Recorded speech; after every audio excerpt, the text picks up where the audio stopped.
তাহলে দেখেন এরকম একটা ডাইনামিক ফিগারের উপরে টোটাল 4টা ধরনের ফোর্স সবসময় কাজ করতেছে বা 4টা ভেরিয়েবল সবসময় কাজ করতেছে।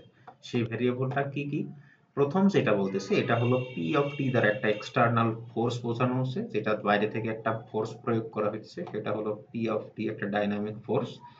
এখানে একটা স্প্রিং লাগানো আছে, এটাকে বলতেছি আমরা স্প্রিং ফোর্স। এখানে সি দ্বারা বোঝানো হয়েছে ড্যাম্পিং ফোর্স, সি তে বোঝানো হয় কোএফিসিয়েন্ট অফ ড্যাম্পিং, এটা একটা damping force.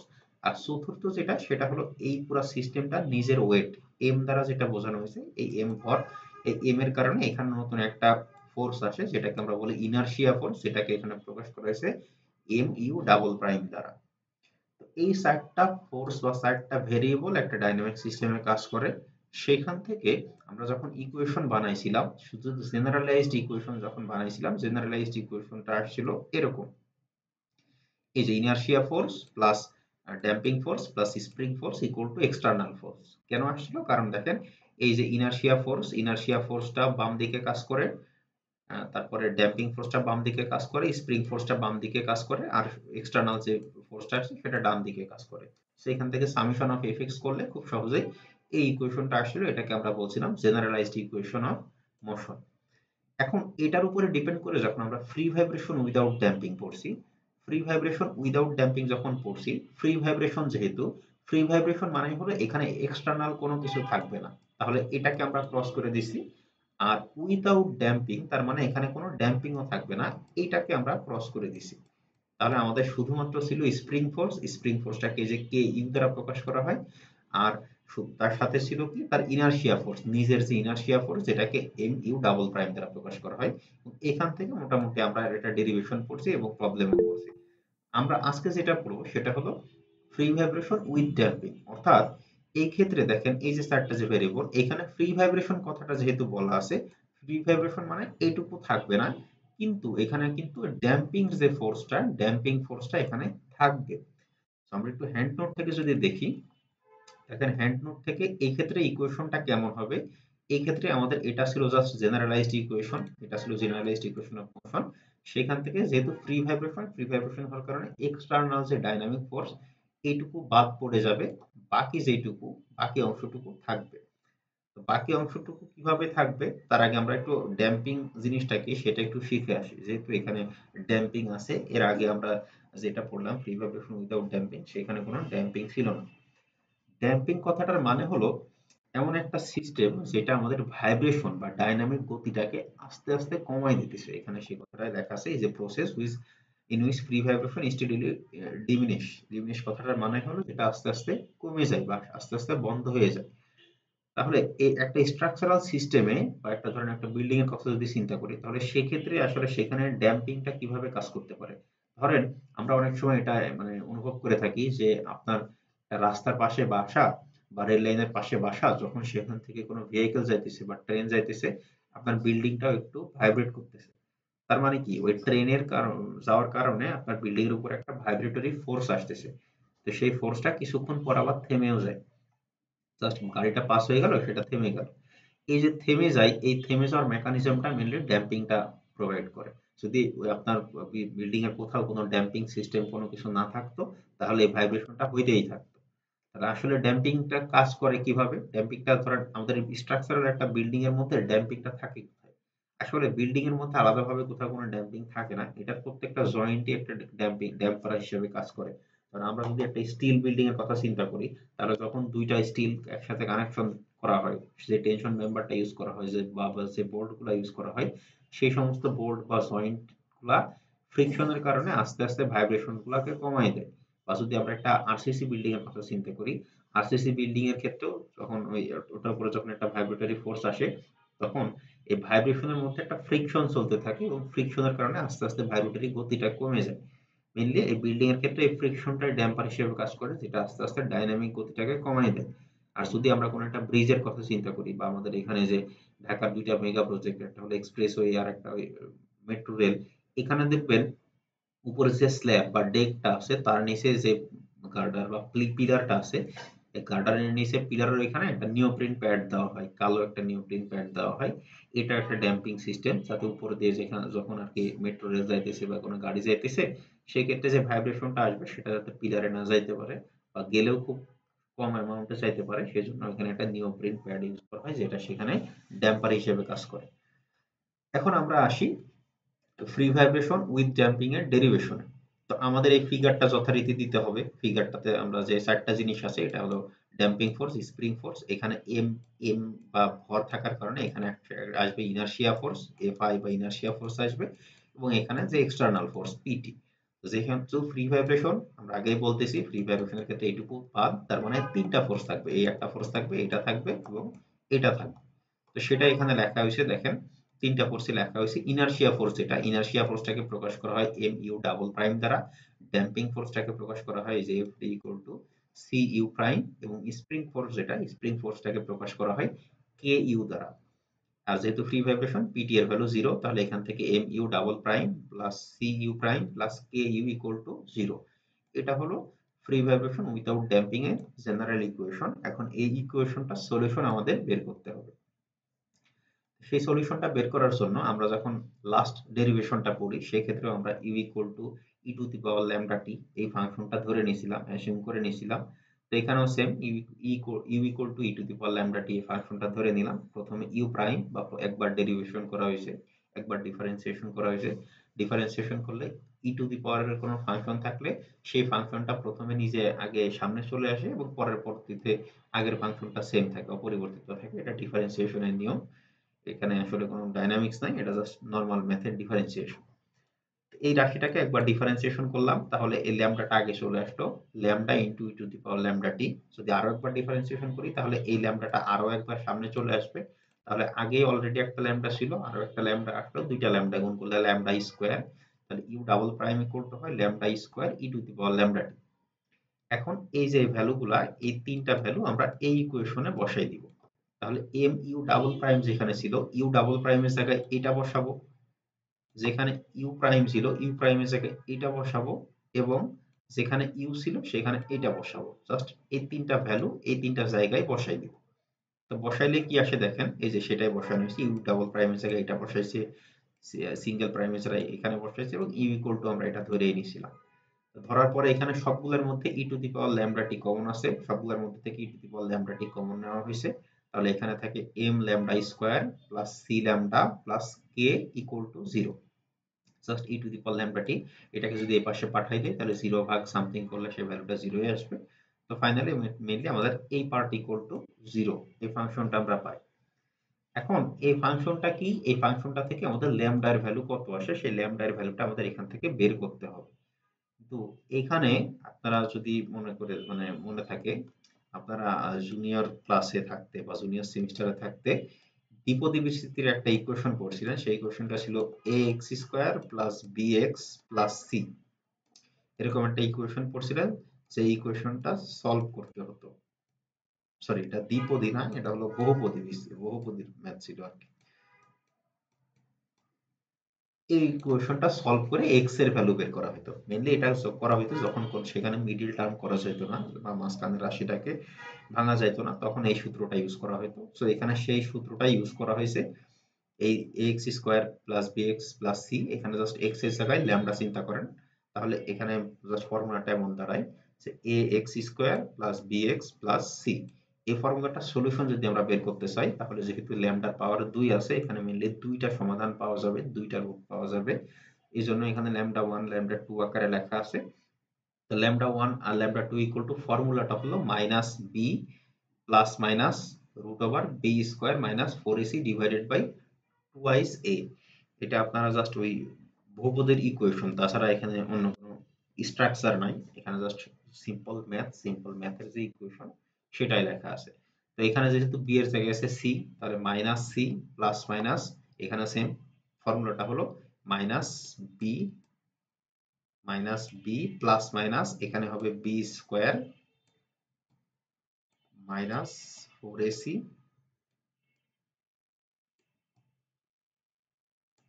Divided by twice a. এ, তাহলে এখানে চিন্তা করেন, এটাকে প্রথম রাশিটাকে মনে করেন এ, পরের রাশিটা হলো বি, আর এই রাশিটা হলো সি। তাহলে আমাদের এই ইকুয়েশনে বি এর জায়গায় আছে কি, বি এর জায়গায় আসলে অ্যাকচুয়ালি আছে সি। তাহলে সেটাই বসানো হয়েছে, মাইনাস বি এর জায়গায় বসাইছি minus C plus minus B square, B square মানে বি এর জায়গায় যেহেতু সি আছে C square minus four, four into এর জায়গায় কত আছে, এর পজিশনে আছে এম, তাহলে ফোর ইন্টু এম এবং সি এর পজিশনে আছে কে, তাহলে four into M into K divided by twice M, মানে টুয়াইস ফর্মুলাটা হবে টুয়াইস এ, যেহেতু এর পজিশনে এম আছে তাই টুয়াইস এম। এটা জাস্ট ফর্মুলা, এটা দ্বিপদী বহুপদীর ফর্মুলা, এই জাস্ট ফর্মুলাতে আমাদের এখানে যে সহগগুলো আসে সেই সহগগুলো আমরা বসাই দিয়েছি। তো বসানোর পরে এখান থেকে যদি একটু ক্যালকুলেশন করি, ক্যালকুলেশন করলে কি হয়, এই যেহেতু এখানে প্লাস মাইনাস আছে এই টু এমটা এই সি এর সাথেও আসে, আবার এই পরের যে অংশটুকু আছে সেটার সাথেও আসে, আমরা জাস্ট এটাকে দুইটা ভাগে ভাগ করে ফেলছি। তাহলে এখানে minus C by twice M plus minus এরপরে যেটুকু ছিল এই টুয়াইস এমটা সি এর ভিতরেও নেওয়া হয়েছে, আবার ফোর এম কে এর মধ্যেও নেওয়া হয়েছে, জাস্ট এখান থেকে যাতে কাটাকাটি করা যায়। তাহলে এখানে root over C by two M whole square minus এখানে যেহেতু এটা দিয়ে এটা কাটা যায় তাহলে সেখান থেকে আসে জাস্ট কে বাই এম। এরপরে যেটা করা হয়েছে জাস্ট এই রাশি থেকে এই রাশিতে আসার জন্য নতুন এখানে একটা ফর্মুলা ইউজ করা আছে। দেখেন এই ফর্মুলাটা আমরা গত ক্লাসেই শিখছি যে ওমেগা এন ইকুয়াল টু বা omega equal to K by m, root over K by m শিখছিলাম, যেহেতু এখানে ওমেগা স্কোয়ার ইউজ করা হয়েছে তো ওমেগা স্কোয়ার করলে সেই রুটটা উঠে যাবে, just omega square equal to K by M. আপনাদের সবার খাতায় হয়তো এটা লেখা আছে, আমরা এটা ফর্মুলা পড়ছিলাম, ন্যাচারাল সার্কুলার ফ্রিকোয়েন্সি যে omega equal to root over K by M. তাহলে এটাকে স্কোয়ার স্যার করছি, এখানে একটু কথা ছিল স্যার। বলেন। স্যার এই যে আমাদের minus C plus minus root over C square minus four M K divided by two M, যেটা এটাকে আলাদা করার পরে স্যার লিখছেন হলো minus C by two M plus hmm, minus root over C by two M whole square, এটা ঠিক আছে। হুম। তারপর মাইনাস এম বাই কে কেন স্যার? টু এম দিয়ে ফোর, টু দিয়ে ফোর কে কাটলে টু থাকবে না আবার উপরে স্যার? দেখেন সেটা বলি, এখানে যে লাইনটাতে ছিল সেই লাইনটাতে রুট কোথায় আছে, শুধু এটুকুর উপরে আছে না, জি স্যার। এটুকুর উপরে আছে। আর এই লাইনটা যখন লিখছি তখন রুট কি করা হয়েছে, পুরাটার উপরে দেওয়া হয়েছে, রাইট? হ্যাঁ হ্যাঁ হ্যাঁ স্যার। পুরাটার উপরে যখন দেওয়া হয়েছে তার মানে এই টু এম কে আমি রুটের মধ্যে ঢুকাই নিছি। রুটের মধ্যে যদি ঢুকাই নেই তাহলে এই টু এমটা রুটের মধ্যে ঢুকাইতে হলে টু এম এর মাথার উপরে একটা স্কোয়ার দিতে হয়, স্কোয়ার নেওয়া লাগবে। হোল হ্যাঁ। স্কোয়ার দিতে হবে। যদি হোল স্কোয়ার দেই তাহলে এই অংশটুকু কত হয়ে যাবে, ফোর এম স্কোয়ার। জি জি স্যার। তাহলে দেখেন এইখানে আমি কোনো চেঞ্জ হয় নাই, কারণ কি এখানে অলরেডি এই যখন আমি হোল স্কোয়ারের মধ্যে নিয়ে আসি আগে সি এর মাত্রার উপর স্কোয়ার আছে, এখানে সি এর মাত্রার উপর স্কোয়ার আছে এবং টু এম হোল স্কোয়ার যেটা এখানে already two M whole square আছে, তাই তো? প্রথম জি অংশটুকু নিয়ে তো সমস্যা নাই, এটুকু নিয়ে তো সমস্যা নাই, এটুকু নিয়ে সমস্যা, তাই তো? জি জি জি লাস্টের আচ্ছা, অংশটুকু হ্যাঁ স্যার। দেখেন লাস্টের অংশটুকু কিভাবে আসে। লাস্টের অংশটুকু এখানে কি হবে, এইখানে থাকবে কি, এখানে উপরে থাকবে ফোর এম কে, তাই তো? জি স্যার। আর নিচে যেহেতু আমি এটা এই টু এম টাকে রুটের ভিতরে নিয়ে আসছি তাহলে এটা স্কোয়ার হয়ে যাবে, স্কোয়ার হয়ে কি হবে, ফোর এম স্কোয়ার। এটুকু বুঝতে পারছেন? জি জি রাইট স্যার, বুঝতে পারছি এখন স্যার। জি তাহলে স্যার। এখন এই যে ফোর তাহলে ফোর ফোরে কেটে ফোরে যাবে, বাদ যাবে আর এম স্কোয়ার নিচে হ্যাঁ একটা কাটা গিয়ে আর একটা অবশিষ্ট একটা থাকবে। কাটা যাবে একটা থাকবে, তাহলে কি থাকবে, কে বাই এম, এই যে কে বাই এম। জি স্যার বুঝতে পারছি এখন। আচ্ছা, এখন আমরা এই ফর্মুলাটা গত ক্লাসে পড়ছিলাম যে omega equal to root over K by M, তাহলে যদি আমরা ওমেগা স্কোয়ারে লিখি তাহলে সেটা হয়ে যায় কে বাই এম। তাহলে এখানে অলরেডি যেহেতু আমাদের কে বাই এম আছে সেখান সে কে বাই এম এর জায়গায় আমরা শুধুমাত্র ওমেগা এন স্কোয়ার লিখে দিতে পারি, যেহেতু ওমেগা আমাদের ফ্যামিলিয়ার ফেস, ওমেগা আমাদের পরিচিত জিনিস, আমরা ওই কে বাই এম এর জায়গায় ওমেগা স্কোয়ার লিখে দিলাম। এরপরের লাইনটা কিভাবে আসে দেখেন, এইখান থেকে মেইনলি আমাদের ডেরিভেশনটা এর এর আগে যে পর্যন্ত দেখলেন এটা তো জাস্ট সিম্পল ম্যাথ, তার ফ্লো অনুযায়ী চলে আসলো। এই লাইন থেকে আমাদের একটু ডেরিভেশনের কয়েকটা লাইন মুখস্থ করতে হয়, কারণ আমাদের এই আমরা যখন এটার প্রবলেম সলভ করব, ম্যাথ সলভ করব, তখন আমাদের এই যে সিসি তারপরে রো এই সমস্ত রাশিগুলো আমাদের ম্যাথের মধ্যে আসবে। এজন্য আমাদের এখানে যে লাইনটা আছে এই লাইন থেকে কিভাবে রো বা সিসি এই লাইনগুলো নিয়ে আসা যায় সেজন্য আমাদের কিছু লাইন মুখস্থ করতে হবে। অলরেডি আমরা কে বাই এম যেখানে ছিল সেখানে আমাদের পরিচিত মুখ ওমেগা বসাই দিছি। এখন আমাদের বাকি যেগুলো আছে সি বাই টু এম, এখানেও আছে সি বাই টু এম, এই সি বাই টু এম এর কোনো একটা ব্যবস্থা করতে হবে। সি বাই টু এম এর কি ব্যবস্থা করা যায় দেখেন, এখানে C by two M equal to কি লেখা আছে দেখেন, এই সিসি যে কথাটা, সিসিটাকে বলা হয় ক্রিটিক্যাল ড্যাম্পিং কোএফিসিয়েন্ট। সিসি এর একটা ফর্মুলা আছে যে CC equal two 2√k/m, sorry 2√km। আর এখানে যে রো যেটা বলতেছি, রোটাকে বলা হয় ড্যাম্পিং ফ্যাক্টর। এই ড্যাম্পিং ফ্যাক্টরটা মেইনলি একটা রেশিও। সি যেটা, সেটাকে আমরা বলি নরমাল কোএফিসিয়েন্ট অফ ড্যাম্পিং, এবং সিসি যেটা, সেটা হলো ক্রিটিক্যাল কোএফিসিয়েন্ট অফ ড্যাম্পিং। এই দুটা রেশিও করলে একটা যে ভ্যালুটা পাওয়া যায় সেটাকে আমরা বলি ড্যাম্পিং ফ্যাক্টর, এবং সেটাকে রো দ্বারা প্রকাশ করা হয়। তাহলে দেখেন, এখান থেকে যদি জাস্ট আমি কোনাকুনি গুণ করে দেই, কোনাকুনি গুণ করলে সি ইকুয়াল টু কি হবে, রো ইন্টু সিসি। জাস্ট এই রাশিটাকে আমি এই পাশে ভাগ আকারে আছে বা নিচে আছে, এই পাশে গুণ আকারে হয়ে যাবে। সি ইকুয়াল টু লেখা যায় রো ইন্টু সিসি। তাহলে সেটাই এখানে লেখা আছে। দেখেন, এই যে এখানে আগে যখন মাইনাস সি ছিল, এখন এই মাইনাস সি এর জায়গায় লেখা হয়েছে রো ইন্টু সিসি। আর সি বাই টু এম, এই যে এখানে যে সি বাই টু এম বা এখানে যে সি বাই টু এম, সেটা হোল একটা রাশি হিসেবে বা একবারে যদি আমি লিখি, তাহলে সেটা কিভাবে লেখা যায় দেখেন। এখানে কি লিখছে, এখানে লিখছে C by CC into CC by two M. তাহলে এটা আর এটা যদি কেটে দেই, তাহলে সি বাই টু এম ফেরত আসে। আবার এই C by CC equal to আমি এখান থেকে কি পাইছি, C by C equal to এখান থেকে পাইছি রো। তো সি বাই সিসির এখানে আমি রো লিখে দিতে পারি। আর এই সিসি বাই টু এম যেটা, সিসি বাই টু এম থেকে আমি ওমেগা এন লিখতে পারি। কিভাবে লিখতে পারি সেটা আবার এখানে দেখেন, সিসি বাই টু এম। তাহলে এখানে যদি আমি সিসি স্কোয়ার দিতাম, তাহলে এখানে ভ্যালুটা কি দাঁড়াইতো, 4km। এখানে ভ্যালুটা দাঁড়াইতো 4km। তো জি স্যার।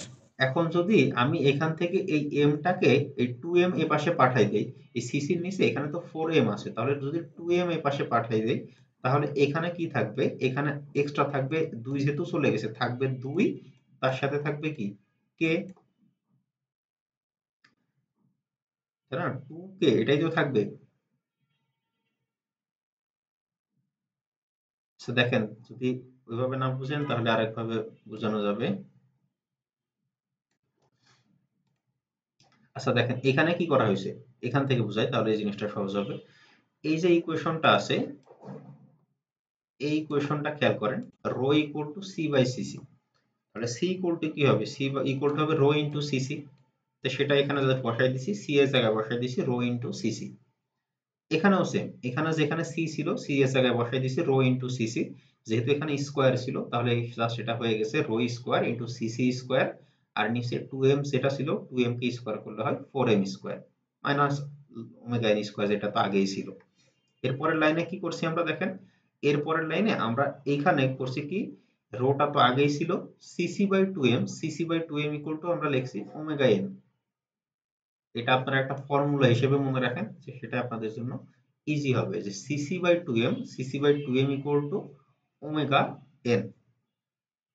তাহলে এই CC by two M equal to আমরা ওমেগা, এইটুকু ইকুয়াল টু আমরা লিখে দিচ্ছি ওমেগা এন। এবং এখানেও তো সেম একই জিনিস আছে, এখানেও আপনার এই সিসি যেটা, CC square by 4m square, এটা যদি আমরা রুটের বাইরে নিয়ে আসি, তাহলে এখানে এই স্কোয়ারটা কেটে যাবে, এবং পুরোটা রূপ যখন আমরা রুটের বাইরে নিয়ে আসবো, এই স্কোয়ারটা কেটে যাবে, 4টা 2 হয়ে যাবে। তাহলে এখানেও থাকবে একটা সিসি বাই 2m, সেটাও হয়ে যাবে কি ওমেগা ওমেগা। আর যেহেতু মাথার উপরে স্কোয়ার আছে, তাই এখানে ওমেগা স্কোয়ার। আর তার সাথে রো স্কোয়ার যেটা ছিল, রো স্কোয়ার থেকেই যাবে। বা সহজ কথায় যদি আরো সহজে বলি, তাহলে এখানে আমরা যেহেতু দেখতেছি যে omega n equal to cc by two M, তাহলে omega n square equal to কি হবে, cc square by two M whole square বা 4m স্কোয়ার। তো সেটা এখানে লেখা আছে যে cc square divided by 4m square equal to omega n square. তাহলে আলটিমেটলি আমাদের লাইন কোনটা দাঁড়ায়, এটা যে ল্যামডা ওয়ান বা lambda two equal to minus omega minus rho into omega n plus minus root over rho square omega square minus omega square. এই পর্যন্তই mainly আমাদের প্রমাণ। এরপরে তো জাস্ট কি করা হয়েছে, যেহেতু আমাদের এখানে দুইটা মূল আছে, দুইটা সমাধান আছে, জাস্ট প্লাস দিয়ে একবার সমাধানটা লেখা হয়েছে এইভাবে, যে ওমেগা এন, এখান থেকে জাস্ট এখানেও যেহেতু ওমেগা এন আছে, এখানে ওমেগা এন আছে, এখান থেকে ওমেগা এন কমন নেওয়া হয়েছে, কমন নিয়ে মাস একবারে রুটের বাইরে নিয়ে আসা হয়েছে। এখানে রুটের ভিতরে স্কোয়ার আছে, বাইরে আসলে স্কোয়ারটা থাকবে না। তো এখান থেকে ওমেগা এন কমন নিছে, তাহলে থাকে কি minus rho plus root over omega square minus one. আর যখন আমরা ওই ল্যামডা টু লিখছি, জাস্ট মানে এক কথায় এখান থেকে যে প্লাস চিহ্নটা আছে সেটা দিয়ে আলাদা করে একটা সমাধান লিখতেছি, এবং এখানে যে মাইনাস চিহ্নটা আছে সেটা দিয়ে আলাদাভাবে একটা সমাধান লিখতেছি। তো এরপরে যা কিছুই থাক না কেন, এটা আমার দেখার বিষয় না, আমার মেইনলি এই পর্যন্তই, ডেরিভেশনটা হলো এই পর্যন্তই। আমাদের যে সমাধান দুইটা ল্যামডার যে দুইটা ভ্যালু, এই দুইটা ভ্যালু বের করতে হবে। আর এই যে এখান থেকে CC by two M, CC by two M equal to omega N কিভাবে আসলো সেটা আবার এই যে এখানেও দেখানো হয়েছে। দেখেন এখানে সিসি ইকুয়াল টু ফর্মুলা লেখা আছে, CC equal two 2√k m, যে ফর্মুলাটা আমরা এখানেও দেখে আসলাম। তো তাহলে আমরা কি করতে পারি, এখানে 2 × km, তাহলে এই কে এর জায়গায় আবার ওমেগার আমরা ফর্মুলা জানি, omega square equal to k/m। তো তার সাথে যদি আমি এখানে এম স্কয়ার লিখি, তাহলে কি হয়, এখান থেকে একটা একটা এম কেটে যায়, কে এম ভিতরে যেটা ছিল সেটাই আগে থেকে যায়। তো এখান থেকে জাস্ট লেখা হয়েছে যে এখান থেকে যদি আমরা এই এম স্কয়ারটাকে রুটের বাইরে নিয়ে আসি তাহলে হয় 2m, তাহলে জাস্ট এই 2mটা সিসি এর নিচে চলে গেল, সিসি এর নিচে চলে গেলে যেটা থাকে যে CC by 2m equal to omega N. তো এটা যদি আপনাদের মানে করতে ঝামেলা হয় তাহলে জাস্ট এটা আপনারা সূত্র হিসেবে মনে রাখবেন যে CC by 2m equal to omega, এটার একটা ফর্মুলা হিসেবে মনে রাখেন তাহলেই হবে। তাহলে দেখেন এই ডেরিভেশনটাও ইম্পর্টেন্ট, পরীক্ষায় আসে। জাস্ট আগের ডেরিভেশনের সাথে পার্থক্যটা কোথায়, আগের ডেরিভেশনে এই অংশটুকু জিরো ছিল যেহেতু সেখানে উইদাউট ড্যাম্পিং ছিল, আর আমাদের এই ডেরিভেশনটাতে এই অংশটুকু জিরো হবে না, এই অংশটুকু থাকবে। তাছাড়া আগেও আমরা এই ইউ ইকুয়াল টু এটাই ধরে নিয়েছিলাম, এখনো ইউ ইকুয়াল টু এটাই ধরলাম, ধরে সেখান থেকে একটা ইকুয়েশন দাঁড় করালাম, ইকুয়েশন থেকে আমরা ইকুয়েশনের সলিউশন যেটা আসে সেই সূত্রটা দিয়ে সলিউশনটা লিখলাম। সলিউশনটা লেখার পরে আমাদের এইখানে কয়েকটা লাইন, আমাদের এই 2-3টা লাইন আমাদের একটু মুখস্থ করতে হবে যে কোথায় কোনটার পরিবর্তে আমরা কি লিখতেছি। কে বাই এম এর পরিবর্তে যে ওমেগা স্কয়ার লিখতেছি, তারপরে এই সিসি বাই সি এর পরিবর্তে সি এর পরিবর্তে সিসি ইনটু রো লিখতেছি, এবং কোথায় সি বাই টু এম এর পরিবর্তে এই ওমেগা এন লিখতেছি। এই তিনটা জিনিস আমাদেরকে একটু মুখস্থ রাখতে হবে, তাহলে আশা করি ডেরিভেশনটা পারা যাবে। আর কোনো সমস্যা এটা নিয়ে? জি না স্যার, আমাদের তো আবার ইয়েটা ক্লাস রেকর্ডটা তো আবার শেয়ার করাই থাকবে, তাই না স্যার? তাইলে আমরা কখনো যদি বুঝতেছি না তাহলে আবার রিকল করা যাবে আর কি। হ্যাঁ, রিকল করে নিন। এখন আপনাদের আসলে ইভিনিং ব্যাচের ম্যাথমেটিক কোর্স কতটুকু হয়েছে এটা আমি ঠিক জানি না, এজন্য এটা অনেকের কাছে জটিল লাগতে পারে, কিন্তু আসলে এখানে ডিফারেন্সিয়েশন আর নর্মাল ম্যাথমেটিক্স ছাড়া কিছুই নেই। বুঝতে পারছেন, এখানে যে কয়েকটা লাইন যেটা লিখলাম, লেখা আছে, এগুলো জাস্ট নর্মাল ম্যাথমেটিক্স, নর্মাল একদম সাধারণ ম্যাথ যেগুলো আছে সেইটাই, ম্যাথের মাধ্যমে ইকুয়েশন সমাধান। আর কোনো সমস্যা? জি না স্যার।